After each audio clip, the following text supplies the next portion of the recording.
Here at home, Katie, we had quite a bit of severe weather ourselves. No kidding. Morning. Yeah, I mean, the flash flooding was just unbelievable. You know, it's interesting that just piggybacking off of that, I saw a gal that I follow, another meteorologist in North Carolina, saying to people, look, you can get back to the ACMs, but we have to cut in when there's a tornado warning. So please don't give us flack for that kind of stuff, guys. This is about life and property and keeping you safe. So if that ever does come up, that's why we will always cut into programming if there's a tornado warning. But thankfully, no tornadic activity expected right now. But we do have a stronger thunderstorm that is currently causing a little bit of headache, which we are going to get to. But a quick shot for you here once more from the CBS 3 Mobile Weather Watcher. Again, thankfully, it's appearing as though the worst of any flooding on at least one branch of MLK Drive has definitely gone down. So it's not quite as bad anymore. You can at least get out there. But next to the banks of the Schuylkill River, when you're that close with that kind of drenching rain that we saw, it is going to eventually flood out. I mean, we were seeing places that were picking up 3 inches of rain in the span of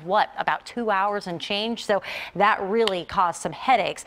What's good about flash flooding, though, I guess if you can find a positive, is it tends to recede very quickly, just as quickly as it comes up on us. Let's take a look at that strong thunderstorm I was talking about. However, here it is working its way toward a Hockessin, Coatesville area over the span of the next couple of minutes, really. So it's not a severe storm, but it does have some very heavy downpours with it. It's also got the potential for pea-sized hail and gusts as high as 40 miles per hour. That's a problem, but it's just outside of the Wilmington area, at least off to the east by a handful of miles, and that will continue its trek northeast through with time here. So that's the example of the kind of thing we may see, especially if it brightens up in some of these spots, which is trying to do.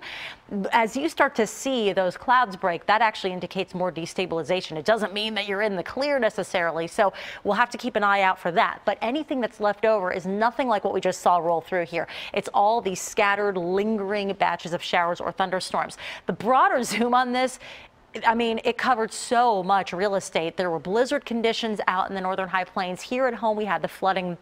And as we discussed also, even more damaging severe weather down across the Carolinas and elsewhere. We still have coastal flood concerns. Coastal flood warnings in the darker sort of hunter green shaded area. And then it might seem weird that you've got a coastal flood advisory here over Philadelphia.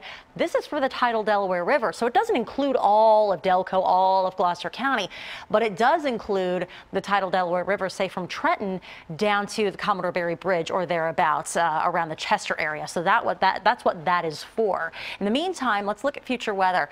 You know, again, scattered in nature, that's pretty much what we'll find on the radar the rest of the day. So it doesn't necessarily mean that you are going to get hit. You could actually end up with the rest of the day being dry, but it's more of a heads up. If you walked out the door with the umbrella, you already have it with you. Just keep it on standby, but the worst is at least over when it comes to the pouring rain that we had earlier. And then by the time Kate's on the air tonight at 11 o'clock, we're basically done. But by that point, the cold air will have caught up. So the transition continues, really. Now, wind gusts are still pretty potent. You're finding them as high as the 30s down the shore here in Millville, 22-mile-per-hour gusts being reported. But look at the way the wind is swirling in here. So you still have some active weather to track out there in shore. When we look at our shot at Plymouth Meeting, it's interesting. The cloud deck actually dropped. Earlier, just a moment ago, I was actually able to make out the Center City skyline. I don't quite see it off in the distance here, maybe a few of the radio towers a handful of miles away, but the visibility has actually gotten better than it was earlier on this morning. 60 is the current temperature. Meanwhile, at the airport, low 60s generally up and down I-95 points south. It's still relatively mild, but some of that cold air is starting to get in on the heels of this front. So you're stuck in the 50s currently from Reading out to an Allentown and a place like Pottstown, for example. But 60 is sort of that magic number from Mullica Hill to Media.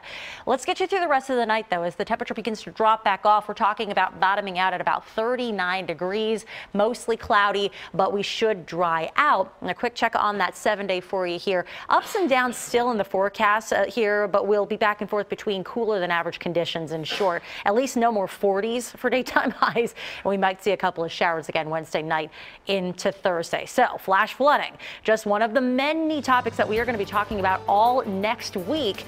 April 23rd through 27th is Severe Weather Week here at CBS 3, and in every newscast every day, we're going to show you the different types of severe weather, and we're also going to share important ways that you can keep your family safe. So that is all next week right here on CBS 3. We'll be right back.